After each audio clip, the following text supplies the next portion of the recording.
नमस्कार, मी ॲडव्होकेट सुरेश काळे. विश्व 24 न्यूज चॅनलमध्ये आपल्या सर्वांचे स्वागत आहे. नगर परिषदेचे बिगुल वाजलेले आहे. सर्वचकड जेटी पक्ष आम्हीच बेस्ट, आम्ही चांगली नगर परिषद चालवू शकतो अशा प्रकारचे जे ते मुलाखती देत आहे, सर्व गोष्टी करत आहेत, मतदारापर्यंत जात आहे. त्याच अनुषंगाने परतूर शहरामध्ये भाजपचे सरचिटणीस श्री सावताजी काळे हे आपल्या सोबत आहेत. आपण आज विश्व 24 न्यूज चॅनल मार्फत त्यांची मुलाखत घेत आहोत आणि त्याच्यामध्ये परतूरच्या नगर परिषदेच्या अनुषंगाने आपण त्यांना प्रश्न विचारणार आहोत. ही मुलाखत परतूर शहरामधील सर्व मतदार बंधू आणि भगिनींनी पाहावी ही नम्र विनंती. आपण सावताजीकडे वळू. सावताजी, आपलं नाव व परिचय द्या आपला. माझं नाव सावता सुभाषराव काळे, भारतीय जनता पार्टीचं तालुका संघटन सरचिटणीस म्हणून माझ्याकडे दायित्व आहे. खूप खूप धन्यवाद आपल्या चॅनलमध्ये. तुम्हाला पहिला प्रश्न असा आहे माझा की आपण पाहतच आहोत की आजूबाजूच्या ज्या नगर परिषद आहेत, आम्ही स्वतः या शहरात राहतो आणि पाहिलं सुद्धा आहे शहरात. याच्या अगोदरचे 35 वर्ष हे पाहिले आहेत की शहरामध्ये कोणीतरी अमुक अमुक व्यक्तीची सत्ता होती. आपलं नाव घ्यायचं नाहीये कोणाचं, परंतु आजूबाजूच्या नगर परिषदा पाहत असताना एक थोडी अशी खंत वाटते की परतूर ही अशी नगर परिषद असायला हवी. त्यामध्ये स्वच्छताचा विषय असेल.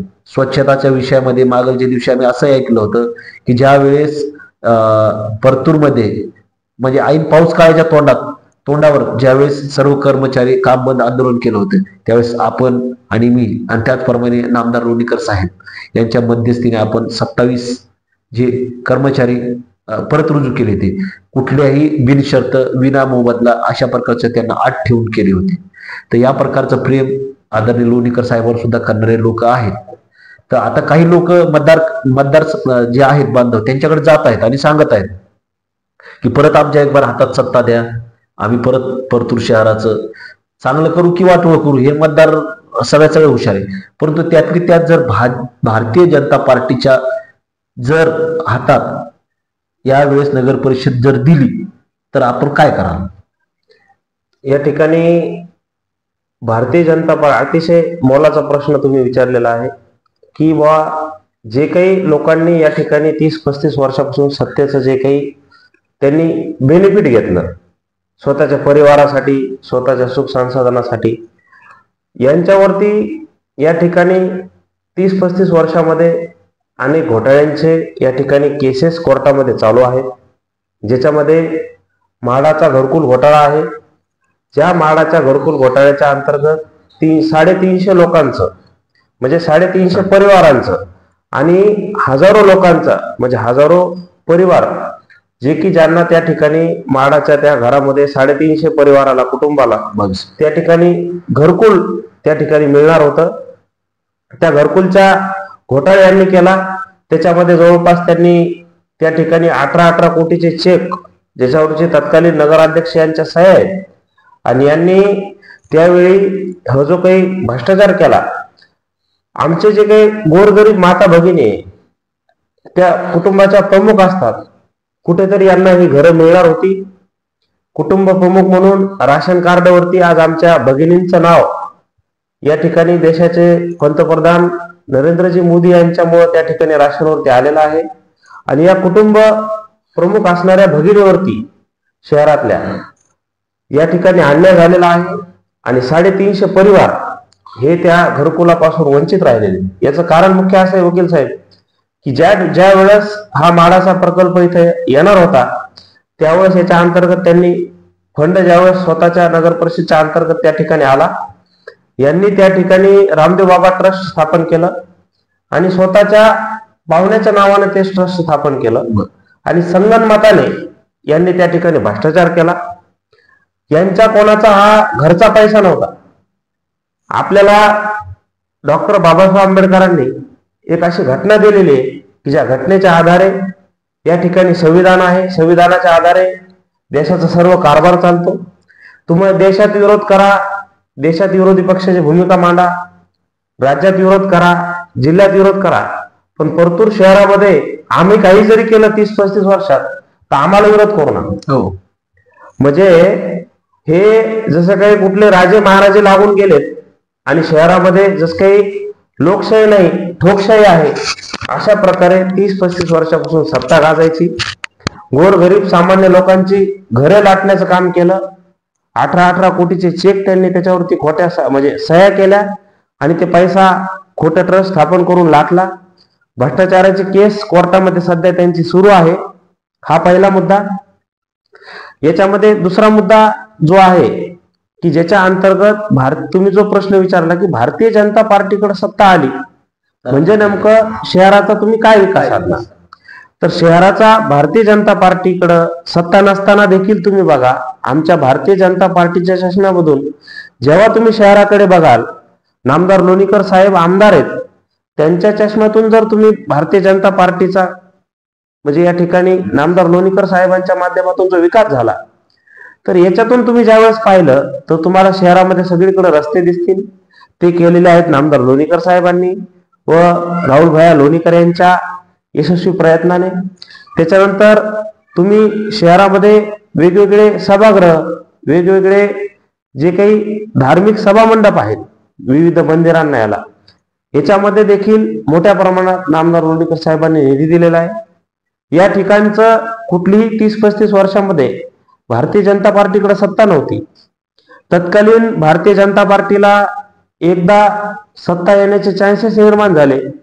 भारतीय जनता पार्टीनं पूर्ण ताकद लावून इलेक्शन लढलं आणि थोड्या फरकानं भारतीय जनता पार्टीचा या ठिकाणी या शहरामध्ये पराभव झाला तरीही कुठलं खंत मनामध्ये न ठेवता शहरवासियांवर भारतीय जनता पार्टीनं व नामदार लोणीकर साहेबांना आमदार म्हणून जे प्रेम किंचितही कमी होऊ देत नाही आणि शहराच्या विकासामध्ये कुठलाही भेदभाव न करता ग्रामीण भागातही समतोल राखला आणि शहरामध्ये समतोल राखला. विकासाची गंगा परतूर तालुक्यातही आणली आणि मंठा तालुक्यातही आणली. आणि विशेष प्रेम म्हणजे खरं तर एखादा व्यक्ती आमदार आहे आणि त्यांच्या भगिनी म्हणजे त्यांच्या सोपत्नी या ठिकाणी उभा राहिल्या आणि त्यांचा पराभव झाला, तर एखादा आमदार सुडबुद्धीचा असता तर त्या आमदाराने या ठिकाणी कुठलाही निधी दिला नसता. पण नामदार लोणीकर साहेबांनी एक दूरदृष्टी ठेवली, शहरात राहणारे हे सगळे बांधव हे माझे आहेत, या ठिकाणी राहणाऱ्या माता भगिनी माझ्या आहेत आणि त्यांचा विकास साधणं हे माझं अंतिम लक्ष्य आहे. गेल्या 5 वेळेसपासून या ठिकाणी मला जनता निवडून देते आणि त्यासाठी म्हणून मी शहराचा विकास केला पाहिजे. राहुल भैया लोणीकर साहेबांनी या ठिकाणी तळमळीने अनेक प्रश्न नामदार लोणीकर साहेबांच्या निदर्शनास त्यावेळेला आणले. त्यावेळेस राहुल भैया लोणीकरांनी विविध शहरामध्ये रस्त्यांचं जाळं निर्माण केलं. आपल्या शहराचे कर्तबगार काही नगरसेवक आहेत, त्यांनी देखील जे भारतीय जनता पार्टीचे नगरसेवक आले वकील साहेब ज्याच्या प्रभावामध्ये, त्या ठिकाणी जेवढा निधी आला त्या ठिकाणी इतरत्र हे नगर परिषद म्हणून जो काही निधी देण्याचा प्रकार होता हा त्या भागामध्ये यांची सत्ता येऊन सुद्धा यांना निधी देता आला. बाकीच्या प्रभागामध्ये भारतीय जनता पार्टीचा नगरसेवक नसताना देखील त्या ठिकाणी नामदार लोणीकर साहेबांनी भेदभाव केला नाही, तिथेही निधी दिला. पण यांचा जे काही चष्मा आहे नगर परिषदेचा, यांच्या चष्म्यातून यांच्याकडे जे काही विकास कामं असतात, स्वच्छतेचे प्रश्न, नवीन नाल्या करण्याचे प्रश्न किंवा हे जे काही छोटे मोठे मूलभूत गरजांच्या ज्या गोष्टी आहे ह्या नगर परिषदेच्या अंतर्गत येतात, तर यांनी कानाडोळा केला. इलेक्शन आलं की भूलतापा द्यायच्या. आता हे महाविकास आघाडीवाले, त्याच्यानंतर विविध गोड बोलून खांद्यावर हात ठेवणारे लोकांना खोट्या भूलतापा देणारे लोक ह्या शहरामध्ये फिरतात. पण सामान्य जनतेला मी आवाहन करू इच्छितो, यांनी प्रश्न विचारला की भारतीय जनता पार्टी या शहराला काय करू शकते, काय न्याय देऊ शकते. माझा एक दुसरा प्रश्न होता सर, की आज पाहताय की भाजपकडे उमेदवारीसाठी रांगा लागलेल्या आहेत. त्याच अनुषंगाने असंही आमची म्हणजे सूत्रांकडून अशी ही माहिती आहे, काही लोकांचे जे कार्यकर्ते आहेत, पदाधिकारी आहेत, ते दुसऱ्या पक्षात जात आहेत. काही लोकांना तो उमेदवारच भेटत नाही. याच्याबद्दल तुमचं काय? याच्याबद्दल माझं स्पष्ट असं मत आहे की सामान्य जनता शहरातली आता सुज्ञ झालेली आहे आणि या शहरातल्या जनतेच्या मनामध्ये कुठंतरी त्यांच्या नागरिकांच्या मनामध्ये खंत आहे की ज्या वेळेला सगळीकडं जवळपास 90% नगर परिषदा भारतीय जनता पार्टीच्या हातामध्ये आल्या राज्यामध्ये, आणि त्यावेळेला आपली नगर परिषद सत्ता येण्यापासून त्या ठिकाणी आपण मुकलो. हे कुठंतरी जनतेच्या लक्षात आलेलं आहे. या क्षणाला किती लोक फिरले, किती संपर्क झाला, तरी भारतीय जनता पार्टीलाच या ठिकाणचा मतदार मते देणार आहे. हे सर्वसामान्यांच्या त्या ठिकाणी निदर्शनास आलं. त्याचं 5 वर्ष वनवास आणि नंतरचं 3 वर्ष वनवास, हा सगळा वनवास या शहरातल्या जनतेनं त्या ठिकाणी भोगलेला आहे. तुम्हाला माहिती आहे वकील साहेब, ज्यांची सत्ता होती, नगराध्यक्ष त्यांना केलं, यांना कुठलाही विकास साधता आला नाही. फक्त हारतुरं घेण्यापुरतं हे लोकांच्या लग्नामध्ये गेले, तेवढ्यापुरतं त्यांनी स्वागत स्वीकारण्यापुरतं ते नगराध्यक्षपद असो किंवा ते भूषण म्हणून ते फिरले. पण भारतीय जनता पार्टीकडं जे काही तुम्ही म्हणले दुसरा प्रश्न, किंवा उमेदवारांची जी रांग लागलेली जनतेमध्ये, मी तुम्हाला जसं सांगितलं की जनतेमध्ये आता एक वातावरण तयार झालंय की या वेळेला आम्हाला भारतीय जनता पार्टीचा नगराध्यक्ष कुठल्याही परिस्थितीमध्ये त्या ठिकाणी सभागृहामध्ये, आता यांना 30 वर्ष सत्ता होती यांची, यांना स्वतःच्या नगर परिषदच्या फंडातून यांना स्वतःची नगर परिषदेची इमारत त्या ठिकाणी स्वतःची बसायला तयार करणं नाही झाली. त्या ठिकाणी प्लेटही पडली होती. मी तोच प्रश्न विचारतोय. मागाच्या दिवशी आपल्याच मार्फत म्हणजे एक सोशल मीडियावर व्हिडिओ फिरत होता की जिथं नगराध्यक्ष बसत होते त्या रूम मध्ये वरून ती प्लेट पडली होती, बरोबर? तर मग त्याच अनुषंगाने माझा प्रश्न आहे की आता जे तुम्ही त्याचं जस्ट उत्तरच देत होतो, तिथं मी तुम्हाला थांबवलं. ज्यांना स्वतःची 35 वर्षापासून नगर परिषद सुद्धा बांधता नाही आली, त्या लोकांनी आतापर्यंत शहरवासी म्हणजे शहरातले जे लोक आहेत यांच्यासाठी काय हे तर लक्षातच आलेलं आहे. परंतु त्याच अनुषंगाने एक माझा दुसरा प्रश्न आहे की परतूर शहरामध्ये आपण पाहत आहोत की आतापर्यंत विकासाचं जे जाळ आहे, नामदार लोणीकर साहेब यांच्या मार्फत जे विकास साधलेला आहे, आपण रेल्वे गेट पासून सुरुवात केली तर उडान पूल आहे, त्याच्यानंतर जो मुख्य रस्ता आहे रेल्वे स्टेशन पासून ते पोलीस स्टेशन पर्यंत, त्याच्यानंतर गणपती महामार्ग आहे, त्याच्यानंतर मुलींसाठी जे 3 स्टार जे वसतिगृह आहे तेही आहे, त्याच्यानंतर वॉटर ग्रीडची जी योजना आहे, म्हणजे एक काळ असाही पाहिला होता परतूरने की लोकांना उन्हाळ्यात पाणी भेटत नव्हतं प्यायला, बरोबर? म्हणजे एक 2-2, 3-3 किलोमीटरहून किंवा टँकरने पाणी लागायचं. परंतु आता 2016 नंतर ती परिस्थिती राहिलेली नाहीये. तरी पण काही लोकांना म्हणजे काय म्हणतात ती एक अपेक्षा आहे की लोक आणखीनही आमच्या भूलथापांना बळी पडतील आणि हे आणखीन आम्हाला सत्तेत बसवतील. तर त्याच अनुषंगाने आपण ज्या वेळेस कुरुक्षेत्र महादेव मंदिराकडे जातो, सगळ्या परतूरमध्ये गल्ल्या बोळ्यामध्ये सगळीकडे रस्ते आहेत, म्हणजे जिथं भारतीय जनता पार्टीचे नगरसेवक होते ते सर्वच वार्ड नीट क्लीन आणि चेक, पाणी असेल, लाईट असेल, सगळ्याच गोष्टी असतील. परंतु आज आम्ही त्या प्रभागात पाहतो आदिवासी बांधव राहतात आमचे, तर त्या प्रभागात असं वाटतं की जाणून बुजून म्हणजे अन्याय केल्यासारखं होते. ना तिथं रस्ता आहे, ना तिथं नाली आहे. गेल्या वेळेस लोणीकर साहेबांच्या मुळे तिथे एक रोहित्रही सुद्धा बसवलेला आहे. तर काय वाटतं तुम्हाला, जर भारतीय जनता पार्टीचं नगर परिषदेवर झेंडा लागला तर तुम्ही आदिवासी बांधवांसाठी काय कराल? तुम्हाला आठवत असेल पाठीमाग नामदार लोणीकर साहेबांच्या हस्ते आपण त्या ठिकाणी गणपतीची आरती केली, आणि ज्या वेळेला नामदार लोणीकर साहेब त्या ठिकाणी आले तर त्यांनी या ठिकाणी आपल्याशी ज्यावेळेस चर्चा केली तर साहेबांच्या लक्षात आलं की हे कुठंतरी आपले गोरगरीब पीडित बांधव आहेत, यांचा विकास साधला पाहिजे.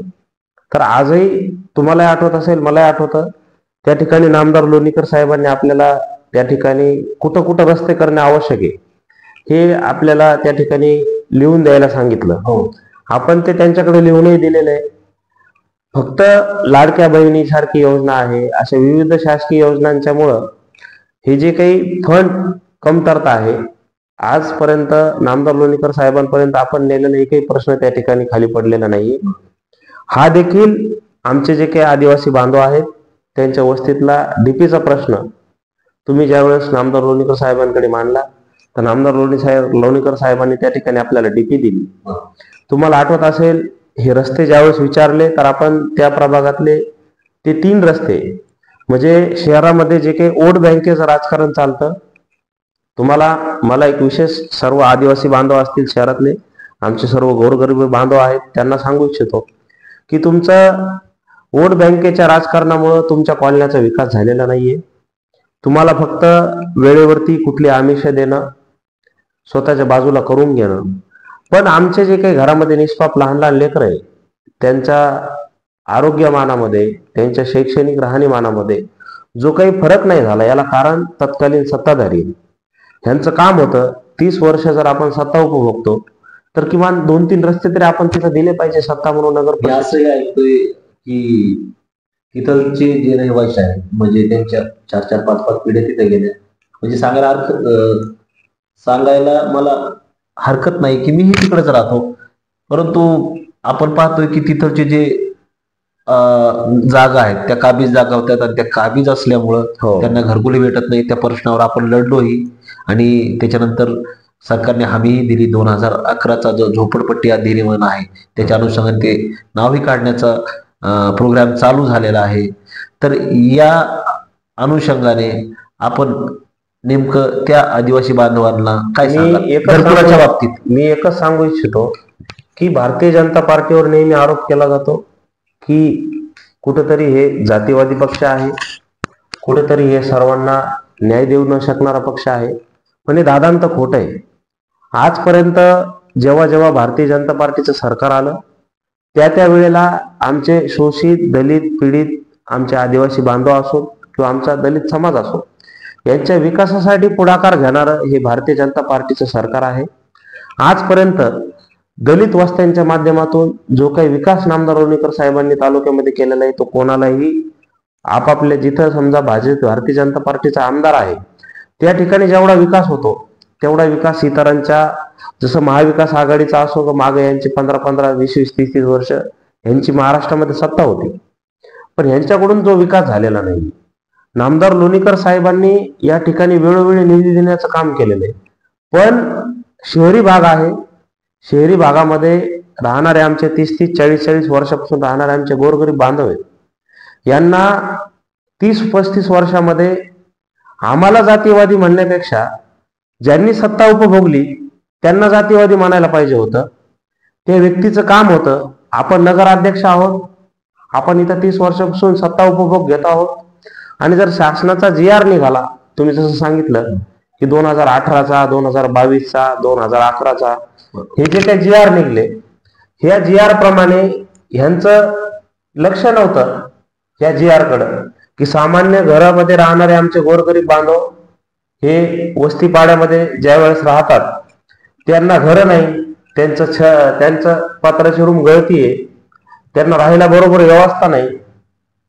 हे जेव्हा वार्डात फिरतात तर फक्त गोड गोड बोलतात, भूलतापा देतात. भारतीय जनता पार्टी असा पक्ष आहे, भारतीय जनता पार्टी जातीवादी पक्ष आहे, भारतीय जनता पार्टी आपल्या गोरगरीब दलितावर अन्याय करणारा पक्ष आहे. पण तुम्ही 30-30 वर्ष तुम्ही काँग्रेसमध्ये होतात, तुम्ही काँग्रेसचे सर्व समाजाला घेऊन जाणारे नेते म्हणून या ठिकाणी मिरवत होता. व तुम्हाला दलित वस्तीतला 30-40 वर्षापासून राहणारा व्यक्ती त्याला माता रमाई आवास योजनेचं त्या ठिकाणी फायदा घेता आला नाही, त्याला माता शबरी माता आवास योजनेचा त्या ठिकाणी फायदा घेता आला नाही. आता नामदार लोणीकर साहेबांच्या माध्यमातून चालवल्या जात असलेल्या सर्व मी जे काही योजनांचा उल्लेख केला, प्रधानमंत्री आवास योजना देखील आहे. ज्या ठिकाणी भारतीय जनता पार्टी काम करते नगर परिषद मधून ह्यांचं ते काम होतं, ते काम शेवटी आपल्या दोघांना त्या ठिकाणी पुढे घेऊन जावं लागलं. तुम्ही त्याचे साक्षीदार आहे, मीही त्याचा साक्षीदार आहे. आपण ज्या वेळेला शासकीय मिटिंग झाली सभागृहामध्ये तहसीलच्या, त्या ठिकाणी तुम्ही प्रश्न उपस्थित केला, मीही सर्व नगर वस्ती कॉलनीचे नावं घेतले आणि सांगितलं की का शिवसाहेब त्या ठिकाणी होते, तहसीलदार मॅडम होत्या, नामदार लोणीकर साहेबांनी त्या प्रश्नाकडे सर्वांचं केंद्र आकर्षित केलं आणि त्या ठिकाणी सूचना दिल्या की जर या ठिकाणी ज्यांनी सत्ता आहे त्यांनी तर आमच्या सर्व समाजावर अन्याय केला, जातीवाद केला, तोंड बघून यांना त्यांचा काबीज शब्द त्यांच्या मालकीवर झाटला नाही. बरोबर. नामदार लोणीकर साहेबांनी तात्काळ त्या ठिकाणी सूचना दिल्या आणि आज तुम्हाला आठवत असेल की पाठीमाग शासनाचा परत एक GR आला, त्याच्यावरती आपण SDM साहेबांसोबत मिटिंगही केली, नामदार लोणीकर साहेबांनी त्याच्यामध्ये सूचनाही केल्या आणि सर्व बांधवांनी फॉर्मही भरले. ते फॉर्म आजही भरणं सुरू आहे आणि हा जे काही ह्या योजनापासून जे काही कुठलीही योजना घ्यायची घराच्या संबंधी घरकुलाची, तर वकील साहेब आपल्याला लागतात घराचे मालकीचे कागद, मालकी रिव्हिजन. पण त्याच्यावरती जर काबीज लिहिलं, तुम्ही असणाऱ्या गोरगरीब लोकांच्या स्वतःच्या घरावरती काबीज म्हणजे अतिक्रमण करणारे म्हणून त्यांना हिणवलं, तर त्यांची मानसिकता खराब करण्याचं तर काम झालंच. पण त्यांना ह्या योजनेचे 2-2, 3-3 लाख जे अनुदान भेटणार होतं, गोरगरीब माणसाला आज आपल्याला समजा एखादा श्रीमंत व्यक्ती त्याला 2-3 लाखाची काही किंमत नसेल साहेब, पण गरीब व्यक्तीला 2-3 लाखाची खूप मोठी किंमत आहे. 2-3 लाखामध्ये त्याचं एक छोटस घर तयार होतं. ते घर यांच्या गलिच्छ राजकारणामुळे ते तयार होऊ शकलं नाही. हे तयार करण्यासाठी भारतीय जनता पार्टीनं तो काबीज शब्द हटवण्यासाठीची प्रक्रिया केलेली आहे आणि त्याच्यामध्ये आपल्याला सर्वतरी पाहायला मिळेल की नागरिकांना घरं उद्या येणाऱ्या काळात मिळतील. सावताजी काळे यांच्या उत्तरावरून असं वाटलं, आणि मीही स्वतः त्या वार्डात फिरत असताना मी ज्या वेळेस आपण शहरातला विकास पाहतोय, तर गल्ल्यातली बोळ्यातले रस्ते पाहतोय, इव्हन त्यांच्या खेटून जी गल्ली आहे त्याही गल्लीत रस्ता झालेला आहे. आता इथं जे स्वतःला खूप मोठे म्हणून घेणारे नेते आहेत, म्हणजे सांगायला आता तुम्ही विषय काढलाच आहे जातीवादाचा, तर मी स्वतःहून त्यांना 2-2 वेळेस फोन केले. साहेब तुम्ही, मी नाव नाही घेत, त्यांचं नावही शो करत नाही, कारण की त्यांचं नाव मोठं, त्यांचं नाव आपण इथं घ्यावं ती इतके मोठेही नाही, की त्यांना मी स्वतः फोन लावलो की साहेब तुम्ही इकडे तिकडे रस्ते टाकतायत. मी त्यावेळेस भारतीय जनता पार्टीत नव्हतो. मी त्यावेळेस त्यांना फोनही केला की म्हणजे एक तुम्हाला क्लू देतो की ते कोण असतील, म्हणजे सर्व जनतेच्या लक्षात येतील की भारतीय जनता पार्टीचेच आपले मित्र पक्षाचे होते नेते, ज्यांनी 400-500, त्यांचं म्हणणं आहे की मी 400-500 कोटींचे रस्ते विकास कामं ह्या शहरात आणले होते. आणि त्याच्यानंतर त्यांच्यावर बडतर्फीची कारवाई वगैरे झाली. हे अशा प्रकारचे नेते, मी स्वतः त्यांना 2-2 वेळेस फोन लावून सांगितलं साहेब इथं रस्ता टाका. मी रिक्वेस्ट केली त्यांना, लोकांसाठी रिक्वेस्ट केली, परंतु त्यांनी शेजारच्या गल्लीत रस्ता बनवला पण या लोकांच्या बनवला नाही. माझं सांगणं हे की भारतीय जनता पार्टीने जर जातीवादी राहिले असती तर मला सांगा, आज भारताच्या एवढ्या मोठ्या राष्ट्रपती या पदावर आज महिला कोण आहे? आदिवासींची महिला आहे. त्याच्यानंतर CGI कोण आहे? एक दलित माणूस आहे. तर याच्यावरून मी माझं असं स्पष्टीकरण आहे की भारतीय जनता पार्टी किंवा परतूरचे नामदार आमदार बबनरावजी लोणीकर साहेब हे कुठल्याही प्रकारचे जातीवाद करत नाही. फक्त इथलचा जे स्थानिक जे कार्यकर्ते आहेत, जे नेते आहेत, जे आता नवीन नवीन राजकारणात आलेले आहेत, त्यांना वाटतंय की आता कसं बी करावं आणि आम्ही सत्ता काबीज करावं. ज्यांचे आता सत्तेत नाही त्यांचे आमदारी राहिलेले, खासदारी राहिले नाही. काही काही तर लोक जे आहेत त्यांना उमेदवार सुद्धा भेटायला, आणि आज भारतीय जनता पार्टीच्या दारात रांगा लागलेल्या आहेत. तर आपण पाहत असताना ओव्हरऑल 1994 पासून जे आदिवासी समाजाचे व दलित समाजाचे काही कर्मचारी काम करत होते त्यांच्याशी मी स्वतः संपर्क साधला आणि त्याच्यानंतर मी त्यांना विचार विनिमय केला की 1994 पासून जे काम करतात स्वच्छता कर्मचारी, जे नाल्या वगैरे काढतात, शासनाचं जे असेल किंवा कुठलेही असतात, आपण पाहतो साधारणतः 7-8 वर्ष एखाद्या संस्थेत किंवा एखाद्या ह्याच्यात काम केलं की आपण तिथं परमनंट होऊन जातो. परंतु 1994 पासून आज 2025 आहे, तर आतापर्यंत त्या लोकांना यांनी सेवेत सामावून सुद्धा घेतलं नाही. हालाकी हा प्रश्न खूप त्यांच्यासाठी किरकोळ होता आणि सोपा होता. आताच तुम्ही बोलत असताना सांगितलं की परतूर हे शहर खूप मोठं झालेलं आहे, याला 80 ते 90 100 कर्मचारी जर राहतील त्यावेळेस शहराची व्यवस्थित स्वच्छता होईल. 20 घंटा गाड्या असतील त्यावेळेस व्यवस्थित स्वच्छता होईल. परंतु आज आपण पाहतात की इव्हन 10 ते 15 परमनंट लोकांवर हे शहर चालू आहे, त्याच्यातले 4-5 ऑफिशियल कामासाठी आहेत. आणि हे 10 लोकांवर काय शहर चालणार आहे? ज्यावेळेस पावसाळा पाणी तुंबू लागलं, लोकांच्या घरात पाणी झालं, त्यावेळेस लोणीकर साहेबांच्या नेतृत्वावर विश्वास ठेवून आपणच दोघं त्या गोष्टीचे साक्षीदार आहोत. आपण ते 27 लोक शहरात रुजू केले होते आणि त्या 27 लोकांमुळे हे शहर स्वच्छ झालं होतं. त्यांच्याही आणखी 3 महिने पगारी झालेले आहेत, तरीही ते लोक लोणीकर साहेबांवर नितांत प्रेम करतात म्हणून ते लोक आतापर्यंत थांबलेले आहेत. तर हे काम करत असताना लोक आरोप प्रत्यारोप करत असतात, कारण की ज्याला त्याला म्हणतात ना, सत्य परेशान हो सकता है लेकिन पराजित नाही. म्हणजे ही गोष्ट सत्यच आहे की काय म्हणतात त्याला, बडबडीचा बोमाटा या अशा प्रकारचा आहे. म्हणजे तुम्हाला विकायचं असेल ते म्हणतात ना, बोलणाऱ्याचं माती विकते आणि ज्याची चांगली गोष्ट ती विकत नाही. त्याप्रमाणे भाजपचा इथं जी सत्ता आता नगर परिषदेची सत्ता सर्वसामान्य लोकांनी, जनतेने, नागरिकांनी ही मुलाखत अवश्य पाहावा. कारण की याच्यात असा खुलासा झालेला आहे, सावताजी काळे यांनी सांगितलेले की गोरगरिबांचे जे 350 घरकुलं होते, त्या 350 घरकुलाचा कशा प्रकारे अपहार केला. तिथं चोर, डाकू, दरोडेखोर लपण्याचं ते केंद्र झालेलं खूप चांगलं झालेलं आहे.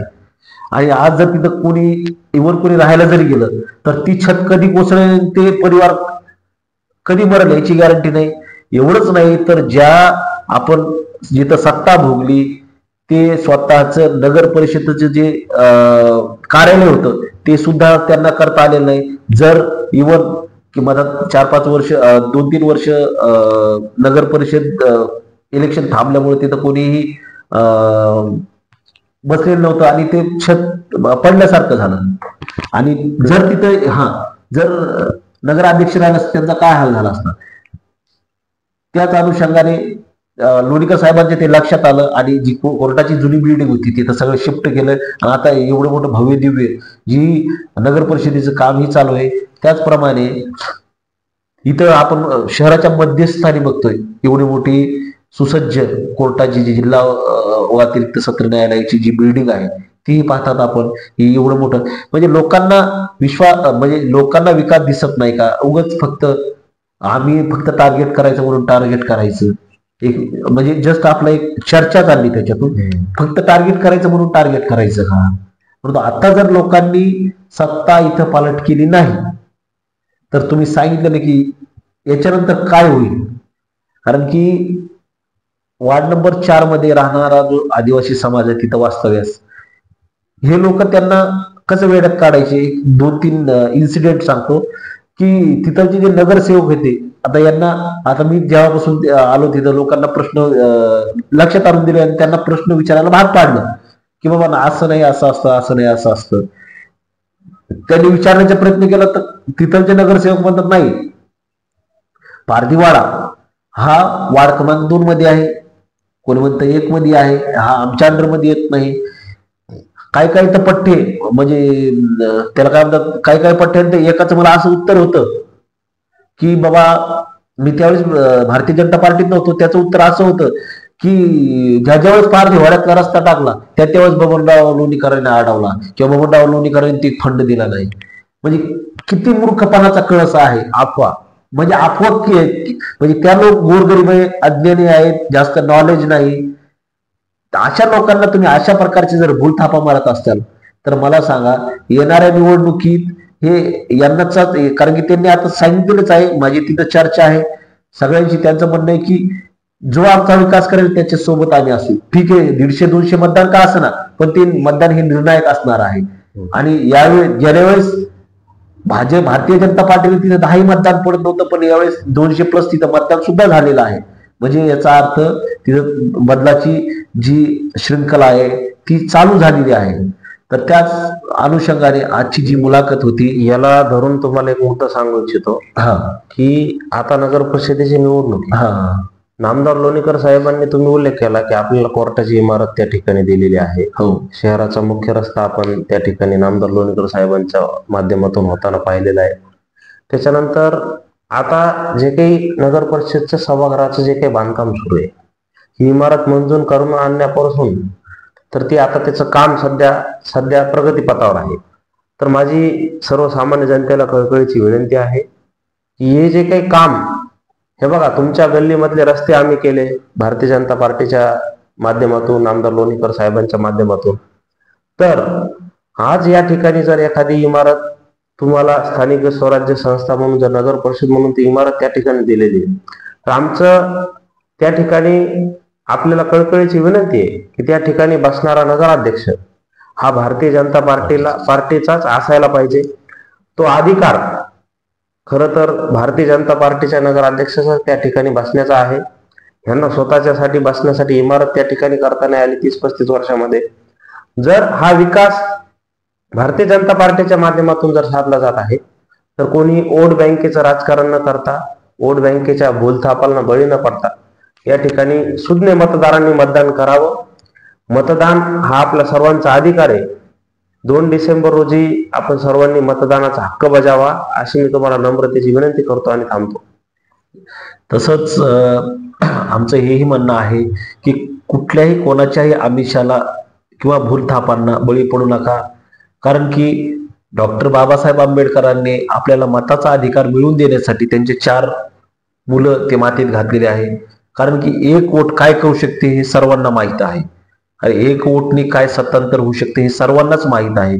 त्याच्यामुळं मतदान करत असताना आपल्या मुलाबाळांचा, त्यांच्या भविष्याचा आणि येणाऱ्या पिढीचा आपण सर्वांनी विचार करावा आणि सतत विवेक बुद्धीने आपण वैचारिक एक हे जोपासून आतापर्यंत तुमच्या डोळ्यासमोर दोन्ही स्थिती आहे. वकील साहेब, याच्यात काय माहिती आहे का, मुख्य ज्यावेळेस राज्यामध्ये भारतीय जनता पार्टीचं सरकार आहे, केंद्रामध्ये भारतीय जनता पार्टीचं सरकार आहे, तर राज्यामध्ये आणि केंद्रामध्ये ज्याचं सरकार आहे त्याच पार्टीच्या सरकारला जर या ठिकाणी जर संधी दिली नगराध्यक्ष म्हणून, किंवा या ठिकाणचे भारतीय जनता पार्टीचे जे काही उमेदवार आहेत ते जे उभा राहणार आहेत यांना जर संधी दिली तर ते अधिक जोमानं या ठिकाणी निभा आणू शकतात.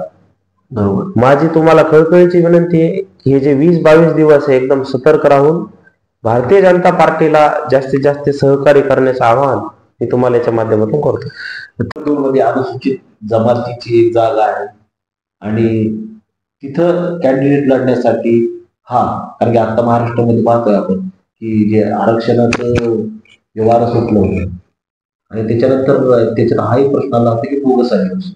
परंतु काही काही पार्ट्यांकडे जातीवंत आदिवासी नाही, ज्यांच्याकडे व्हॅलिडिटी प्रूफ आहे, काही लोक ते उभा करतात. त्याच्याकडे तुम्ही काय म्हणणार सांगता?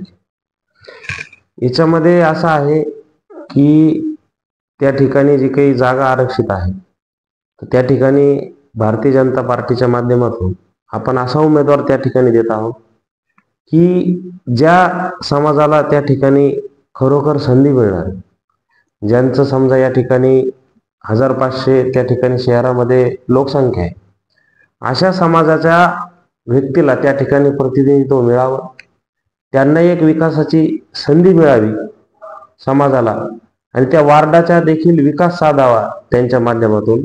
म्हणून भारतीय जनता पार्टी त्या ठिकाणी स्वतःचा एसटीच्या जागेवरती स्वतःचा उमेदवार त्या ठिकाणी उभा करत आहे.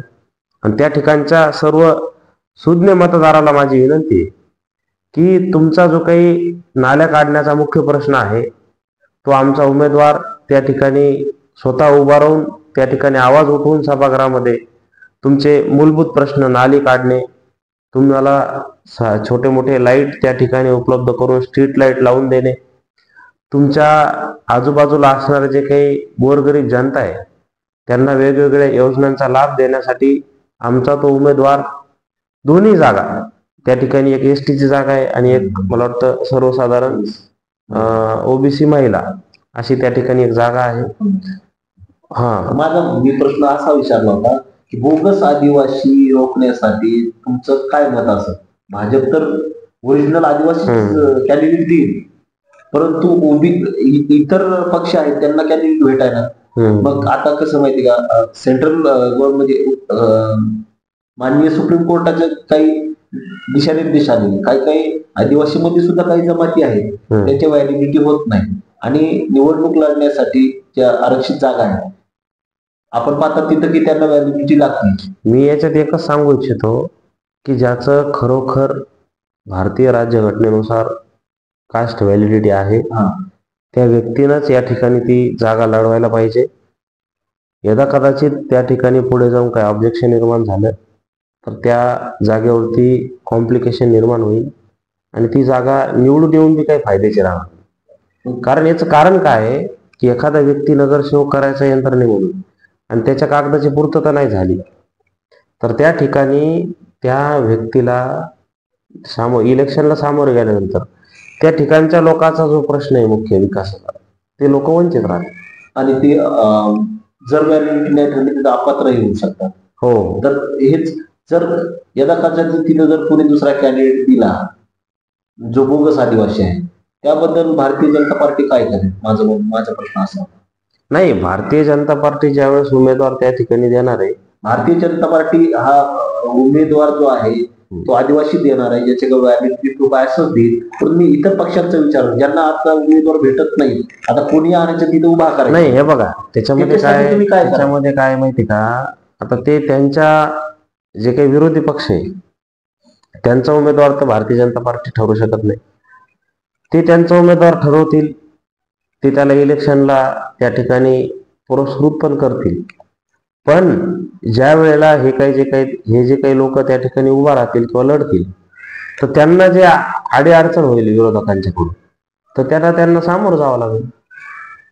खूप खूप धन्यवाद. आजची जी मुलाखत आहे ती सर्व परतूर शहरवासियांनी, आणि ही तुमचं भविष्य घडवणारी मुलाखत आहे, ती सर्वांनी बारकाईने लक्ष देऊन पाहावी. फक्त आम्ही भाजपचे म्हणून ही मुलाखत न पाहता किंवा भाजपचे सरचिटणीस हे उत्तर देत आहेत असंही न पाहावं. कारण की आजकाल भारतात पाहत हे नवयुवकांचा भारत आहे, आणि नवयुवकांना हा प्रश्न पडत असतो. त्या प्रश्नाचं उत्तरही शोधण्याचं नवयुवकच करत असतो. कारण की अगोदरचे जुने लोक जे होते राजकारणी, हे पाहत होतो आपण की जातीपातीवर राजकारण चालायचं, प्रत्येक गोष्टीवर राजकारण चालायचं. परंतु आजकालचा युवा म्हणतो की बाबा विकासावर काय आहे, त्याच विकासाच्या अनुषंगाने पुढच्या पंचवार्षिक मध्ये जर भारतीय जनता पार्टीच्या हातात जर आपण नगर परिषद जर नाही दिली, तर त्याचे धोके सावंतजी काळेंनी आपल्याला सांगितले, अवगत केलेले आहेत. आणि भारतीय जनता पार्टीच्या हातात जर तुम्ही सत्ता दिली, तर त्याचा मास्टर प्लॅन 4-5 दिवसात तो तयारच आहे की आम्ही काय करणार आहोत, वचननामा म्हणूया. परंतु जर एखाद्या आमदार सारख्या माणसाची बायको जर इथं नगर परिषद मध्ये पराभूत होत असेल, उदाहरणार्थ जर माझीच बायको पडली असेल, मी समोरच्याला काही दिलंही नसतं, दिसतो नावत करून सोडला असेल, पण तरीही मोठ्या मनाचा राजा माणूस असे आपले सर्वांचे लाडके व परतूर मंठा नील शिवजी यांचे भाग्यवी द्या. नामदार बबनराव लोणीकर साहेबांनी 70 कोटीचे काम, 70 कोटीपेक्षाही जास्त मला काय अडचण नाही, कारण मी 55 कोटीचा तर उडान केलंच आहे. त्याच्यानंतर 18 कोटीची ही कोर्टाची बिल्डिंग आहे, आणि 50-55 20-30 कोटीची तर रस्तेच आहे. नगर परिषदेची इमारत आहे, नगर परिषदेची इमारत आहे, वसतिगृह आहे, त्याच्यानंतर एवढं मोठं बस स्टँड आहे. म्हणजे परतूर मध्ये जे आतापर्यंत आपण बारामती म्हणतो, बारामतीकरांनी एक बार इथे येऊन जावं की बारामतीपेक्षाही पुढं परतूर निघून गेलेलं आहे. त्याच्यानंतर एक मला आता बोलताना एक मुद्दा आठवला सावताजी, की काही जे इकडच्या तिकड पक्षामध्ये उड्या मारणारे, मागच्या दिवशी नामदार म्हणजे आपल्या महाराष्ट्र राज्याचे एक उपमुख्यमंत्री अजितदादा पवार हे आले होते, आणि त्यांनी बोलता सांगितलं होतं की जे क्रीडांगण आहे ते अमुक व्यक्तीने ती दान दिलेले आहे. परंतु मी तिथं नाही, ते दादांत खोटं आहे. त्या ठिकाणचे जे काही लोक आहे त्यांच्या जागेवरती यांनी आरक्षण टाकलेले, आणि यांची स्वतःची ती जागा नव्हती. ही जागा त्या ठिकाणी असणारे कैलासराव काळे यांची ती जागा आहे. ते विशेष म्हणजे आमची ती भावकी आहे. त्यांच्या जागेवरती सूडबुद्धीने यांनी रिझर्वेशन त्या ठिकाणी जुन्या कालखंडामध्ये त्या ठिकाणी बसवलं. त्यांना ते रिझर्वेशन सोडवण्यासाठी नगर परिषदेने कुठलीही मदत केली नाही. त्यांच्यावरती त्या ठिकाणी अन्याय झाला, आणि ह्यांनी अजितदादाच्या कानात तिसरं सांगितलं की आमच्या बापजाद्यानं, आमच्या पूर्वजानं हे दान दिलं. अरे तू काय घरून घेऊन आला होता का? आमच्या पूर्वजाची प्रॉपर्टी, आम्ही त्या ठिकाणी ती रिझर्वेशन मध्ये गेली म्हणून त्याच्यासाठी लढा देत होतो. तू मदत तर केली नाही, पण तू दानशूर झाला आमच्याच प्रॉपर्टीवर. तर हा जो काही प्रश्न आहे हा देखील गांभीर्यानं बघितला पाहिजे. किंवा यांना म्हणजे पहिल्यापासून सवयच लागली, ओपन स्पेस असला की लाटायचा. एखादं समजा या ठिकाणी विविध जागा, त्याच्यावर यांची नजर, आणि कुठेतरी दानशूर म्हणून मिरवायचं यांना खूप सवय लागलेली. आणि शहरातल्या लोकांना वैयक्तिक काम एवढे की ते बिचारे आपले ह्या सगळ्या गोष्टीकडे यांचं नजर नसते. यांचं काय काळा बाजार चालला, ह्याच्या मार्फत हे कसे हप्ते कमवतात. आता तुम्हाला बोलता मला एक प्रश्न आठवला, की पाठीमाग नगर परिषद कंगाल काय आहे? परतूर नगर परिषद कंगाल असण्याचे काही कारण आहेत. मालकी रिव्हिजनला एखादा व्यक्ती द्याला तर त्याच्याकडून टेबला खालून अधिकारी पैसे घेतात मालकी रिव्हिजन देण्याचे. माझं म्हणणं एक आहे की ठीक आहे, नाही एखादा व्यक्ती त्याच्या घराची पूर्ण 10,000 20,000 एकदम आता पेंडिंग असेल समजा घरपट्टी तर नाही भरू शकत, पण मालकी रिव्हिजन देताना तुम्ही 1,500 रुपये घेऊन तुम्हाला हप्ता पाहिजे नगर परिषद सत्ता भोगताना, म्हणून तुम्ही काय करता, टेबला खालून घेता. तर माझं म्हणणं आहे तुम्ही टेबला खालून न घेता हे पैसे व्हाईट मध्ये 1,500 रुपये तुम्ही नगर परिषदेच्या तिजोरीत भरले असते तर सामान्य गोरगरीब कर्मचाऱ्यांच्या पगारी झाल्या असत्या, जे की शहराला झाडू मारायचे त्याच्या पगारी नाही आणि याच्या घरी मेवा आहे. म्हणजे हे जे काही भ्रष्टाचार इथं होतो याचे हप्ते यायला आजही जात होते. प्रशासक लागलं तरी यांना लोक हप्ते नेऊन देतात. आता परतूरला जवळपास आहे का ना, जवळपास मागील काही कालखंडामध्ये अनेक घरकुल झाले प्रधानमंत्री आवास योजनेच्या अंतर्गत. तर ह्या घरकुलाचा हप्ता टाकण्यासाठी देखील काही लोकांनी भ्रष्टाचार केला आणि या भ्रष्टाचाराची जी अर्धी अमाऊंट आहे ही यांच्याकडेच गेलेली आहे. यांनी काय केलं, एखाद्याला कागद लागलं, मालकी रिव्हिजन लागलं, ही 2,000 दे, 3,000 दे, मी तुला मालकी देतो, हे अशा प्रकारची मालकी रिव्हिजन द्यायची. बरं, त्याच्या अधिकृत पावती नाही. जर एखाद्याचा जर घराचा टॅक्स 10,000 रुपये असेल तर ती व्यक्ती नगर परिषदेकडे ज्या वेळेस जाते तर त्यांच्याकडून हे काय करतात माहितीये का, 3,000 रुपये घेतात टेबला खालून. तर माझं म्हणणं काय की हे 3,000 रुपये तुम्ही त्याचे 10,000 पैकी असणाऱ्या घरपट्टी नळपट्टीच्या मध्ये कमी करा, मग ते कितीवर येईल, 10,000चा 7,000वर येईल. तर त्याची ती घरपट्टी नळपट्टी भरल्या जाईल. पहिल्यांदा आला तर 3,000 भरून घ्या, दुसऱ्यांदा त्याला कधी काम पडलं मालकी रिव्हिजनचं पुन्हा 3,000 भरा, आणि तिसऱ्यांदा पुन्हा आला तर 3,000 भरा. म्हणजे 3 टप्प्यामध्ये हा माणूस करमुक्त होतो. नगर परिषदेचा करदाता जो आहे तो करमुक्त होतो. पण हे काय करतात, एखाद्याला डॉक्युमेंट लागलं टेबला खालून मोठी अमाऊंट घेतात आणि त्यांना ते मालकी रिव्हिजन सामान्य नागरिकाला त्या ठिकाणी देतात. मी सामान्य नागरिकाची मजबुरी आहे, त्याला वाटतं 10-20 हजार रुपये 30,000 रुपये एकदम नाही भरू शकत. लक्षात स्वतःची माझं हेही आता म्हणणं आहे किंवा परतूरमध्ये जे सीओ आहेत ते येत नाहीत किंवा टिकत नाहीत, त्याचं कारण काय? त्याचं मुख्य कारण असं आहे, आम्ही काही सीओना पाठीमाग त्या ठिकाणी कॉन्टॅक्ट केले होते किंवा परतूरला आमचे सीओ टिकत नाही, परतूरला तुम्ही या. त्यांच्या सर्व सीओच्या याच्यामध्ये परतूर जे आहे ते ब्लॅकलिस्ट आहे. ब्लॅकलिस्ट असण्याचं कारण काय, या ठिकाणचं 30-35 वर्ष एखाद्या माणसाला तुम्ही सत्ता दिली तर ते मालक झाले ना आता. बरोबर. म्हणजे तुम्ही एखाद्या व्यक्तीला 30-30 40-40 वर्ष म्हणजे 30-35 वर्ष तुम्ही 5-5 टर्म जर तुम्ही निवडून दिल्या तर मलाही दिल्या उद्या भविष्यात समजा मलाही तुम्ही शहराचा एखाद्या दिवस नगराध्यक्षाला मी 30-35 वर्ष टिकलो तर माझ्याही मनामध्ये पाप यायला लागतं. यांनी तर ते पाप उपभोगलं बिन केलं बी. बरोबर. यांनी काय केलं की बाबा ज्या ज्या वेळेला या ठिकाणी तुम्ही जो प्रश्न विचारला समजा त्याच्या अनुषंगाने सांगतो की यांनी सरळ सरळ त्या ठिकाणी मलिदा लाटला ना, हुकुमशाही सारखं सत्तेचं. म्हणजे विधायक काम करण्यासाठी त्यांना नगर परिषद दिलं, पण यांनी नुसता भ्रष्टाचार त्या ठिकाणी केला. तो उदाहरण मी जे तुम्हाला सांगितलं होतं आताच की इथं सीओ टिकत नाही, या अशा प्रकारचे जर 18 कोटी नाही काय होतं, टिकत का नाही त्याचं एक उदाहरण एकच मिनिट. 18 कोटीचा जो घोटाळा झाला त्या घोटाळ्यामध्ये जी स्टेट वर्सेस जी केस आहे, स्टेट वर्सेस अमुक अमुक व्यक्ती शासनाविरुद्ध ज्यांनी हे केलं 420 ची केस दाखल आहे, त्याच्यामध्ये सीओ सुद्धा त्याच्यात नाव आरोपी म्हणून नाव आहे.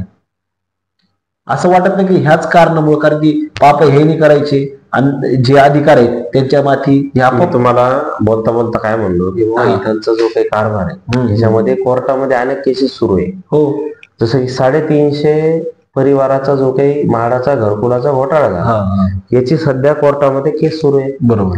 त्या कोर्टाची जर नोटीस निघाली तर ती नोटीस निघते सीओच्या नावाने किंवा याच्यामध्ये कसं कसं काय काय झालं याचं उत्तर द्या. सीओ त्या ठिकाणी कचरतात.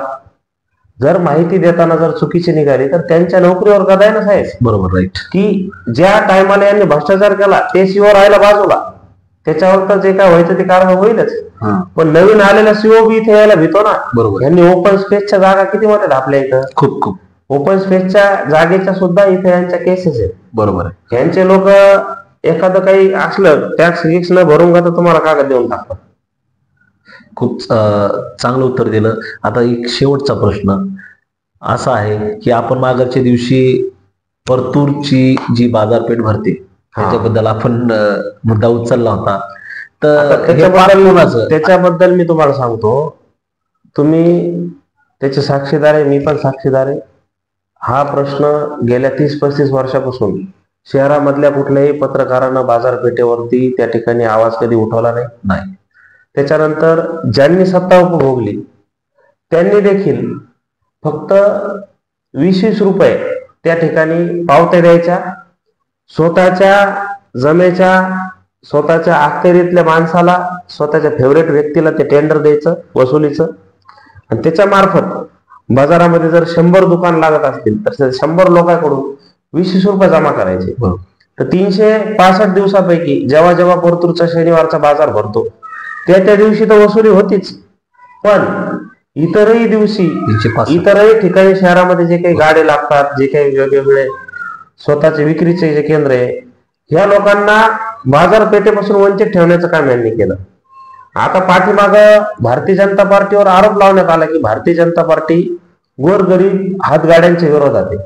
भारतीय जनता पार्टी कुठल्याही गोरगरीब हातगाडा, भाजीपाला विक्रेता, फुटाणेवाला, आपला तो बांधव आहे, त्याच्या विरोधात नाही. त्याचा पोटाचा उदरनिर्वाह, त्याच्या घराचा उदरनिर्वाह त्याच्या व्यवसायावर. बरोबर. एखादा गुंडा असेल त्याचा विषय सोडून द्या, पण एखादा स्वतःच्या परिवारासाठी त्या ठिकाणी जर फळभाजी विक्रेता आहे, फळ फ्रूटवाला आहे, एखादा त्या ठिकाणी भाजीपाला विकणारा गोरगरीब आहे, ह्यांनी तुम्ही जो अतिशय चांगला प्रश्न विचारला की बाजारामध्ये जर यांनी व्यवस्थित व्यवस्था करून दिली असती या लोकांना, ह्यांना आज रस्त्यावर बसायची वेळ आली असती का? नाही. तुम्ही आता आपण त्या दिवशी गेलो, पावसाळा होता, 3 महिने झाले मला वाटतं या गोष्टीला. हो, आपण पहिले असे व्यक्तीत की बाजाराचा हा ज्वलंत प्रश्न आपण त्या ठिकाणी उपस्थित केला. सर्व गुडघ्या इतकाने त्या ठिकाणी खड्डे पाडलेले होते. 20-20 रुपये यांनी एका दुकानदाराकडे जमा करून लाखो रुपये त्या ठिकाणी जमा केले. कधी यांना वाटलं नाही तिथं पत्राचं शेड असावं, त्याला वाटलं नाही एखादं पेवर ब्लॉक असावं, हे ओटे जुने झाले याला फरशी गिरशी करावी, बसायला व्यवस्थित सुविधा झाली.